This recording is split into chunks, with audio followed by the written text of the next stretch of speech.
안녕하세요. 반갑습니다. 주식 강연의 그대에게 A정렬입니다. 자, 우리 카카오뱅크 보도록 할 텐데 시청하시기 전에 구독과 좋아요 한 번씩 꼭 좀 부탁드리도록 하겠습니다. 자, 우리 카카오뱅크 그동안 이제 성장을 한 다음에 좀 이제 고평가 논란들이 좀 있었죠. 자, 이 카카오뱅크의 좀 고질병, 우리가 이 기업을 보는 그런 시각 중에서 가장 중요한 키워드가 고평가였습니다. 고평가. 어떤 것들에 비교를 당하냐? 은행주. 전통적인 은행주였냐? 은행주로서의 주가를 반영을 시켜야 되느냐? 아니면은 뭐 성장주. 성장주로서의 주가를 밸류에이션을 반영을 시켰어야 됐냐? 약간 거기에 대한 고평가 논란들이 끝이 없었죠. 상장할 당시에도 물론 고평가 논란들이 나오면서 주가가 상승을 했다가 계속 하락을 하는 모습들을 보여주고 있습니다. 자, 이것들이 중요했던 이유들은 명확해요.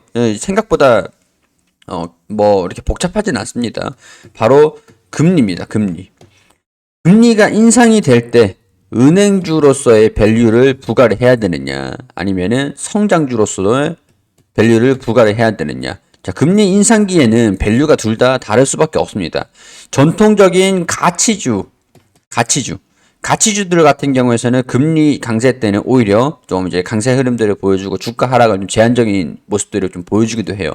자, 근데 성장주 같은 경우에서는 제가 뭐 금리가 낮은 저금리 상태일 때는 이거를, 자, 이게 5년 뒤, 4년 뒤에 밸류를 미리 좀 부각을 합니다. 성장주는 약간 이런 특성이 있잖아요.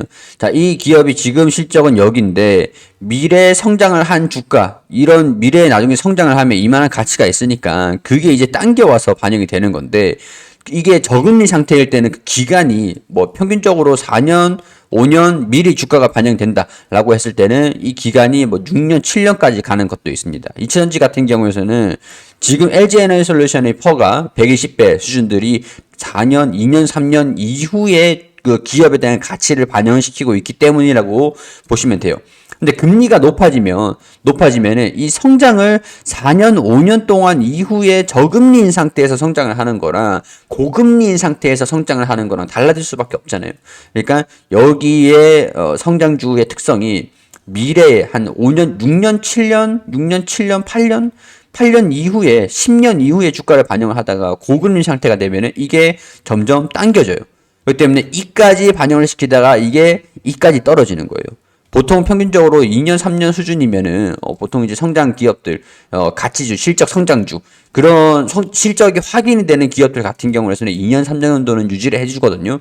그러니까 금리에 대한 환경이 변화가 되고 있다라는 것들이 원천적으로 요인들이었는데, 은행주냐 성장주냐, 이런 차이 속에서도 성장주로서 볼 수 있겠다라는 것들로 주가가 계속 하락을 하고 있었다가, 은행주, 이건 좀 사실 좀 애매하긴 하죠. 우리가 은행주로 봐야 되는지 성장주로 봐야 되는지 애매하긴 해요.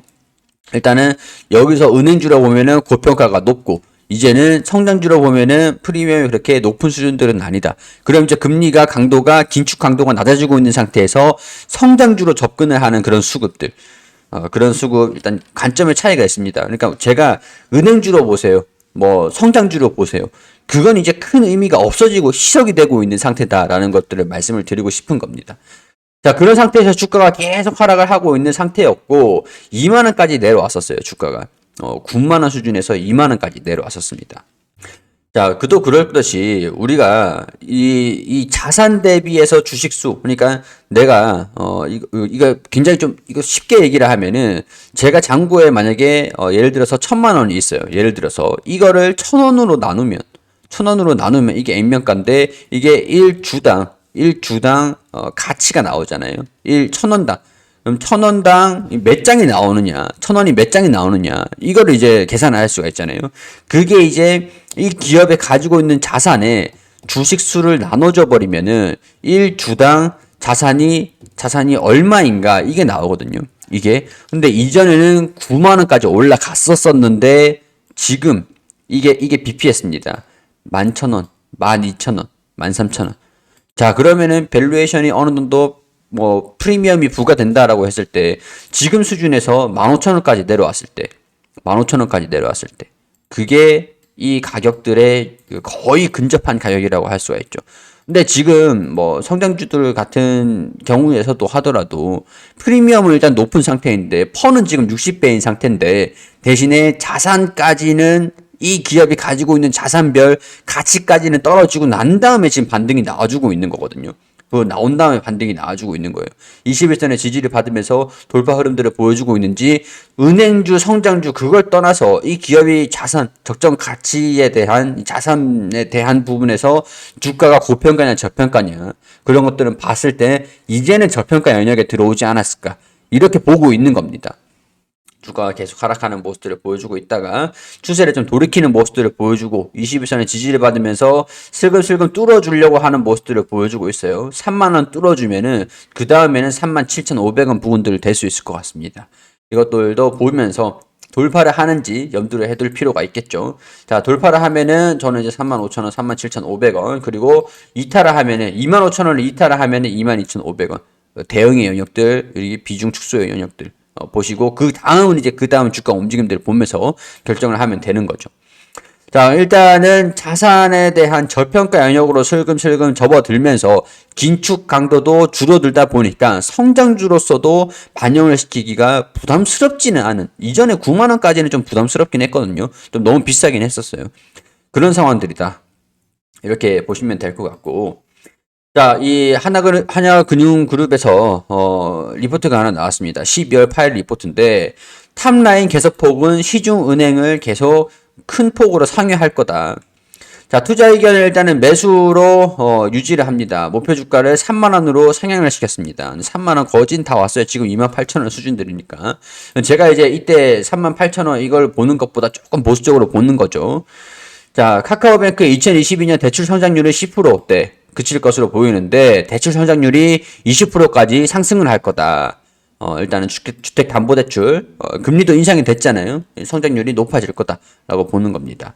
자, 그리고 여기에 내용들을 보면은 시중 은행들과 달리 금리 경쟁을 통한 조달 확보 필요성이 좀 적었기 때문에 이 자산의 비중이 은행 대비해서 조금 이제 긍정적이긴 하다. 부담은 좀 덜하다. 이렇게 나와 있습니다.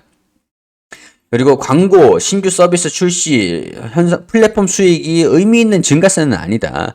그러니까 여기에서 살짝, 야, 플랫폼을 가지고 은행 사업을 영위를 하는데, 플랫폼 수익이 의미 있는 것들은 아니다 보니까, 의미를 두기는 좀 어렵다 보니까, 전통 은행들과 비교한 밸류에이션에서는 여전히 부담스러운 수준들이긴 하다. 성장주로 보려면 플랫폼이 중요하거든요. 근데 플랫폼으로도 좀 의미 있는 상황들은 좀 아니기 때문에 나는 조금 보수적으로 봐서 3만 원이야. 이렇게 얘기를 하고 있는 거예요. 우리가 항상 이제 카카오뱅크 같은 경우에서는 뱅크, 은행 쪽이기 때문에 이런 것들은 숙명이라고 봐야 됩니다. 숙명. 숙명인데 그래도 고평가 영역은 아니기 때문에 향후의 주가 움직임들은 주목을 해봐야 된다라고 말씀을 드릴 수가 있겠죠. 자, 제가 무료 실투방에서 12월 9일에 카카오뱅크를 안내를 드리기도 했습니다. 우리 무료 실투방은 여기서 이제 신청을 해주시면은 안내를 드려서 입장 안내를 드리거든요. 많은 관심 부탁드리도록 하겠습니다. 자, 도움이 되셨다면 구독과 좋아요 꼭 좀 부탁드리고, 좋아요 한 번씩만 좀 부탁드리도록 할게요. 질문 있으시면 댓글 남겨주시면 제가 답변을 드릴 수 있도록 하겠습니다. 시청해주셔서 감사드립니다.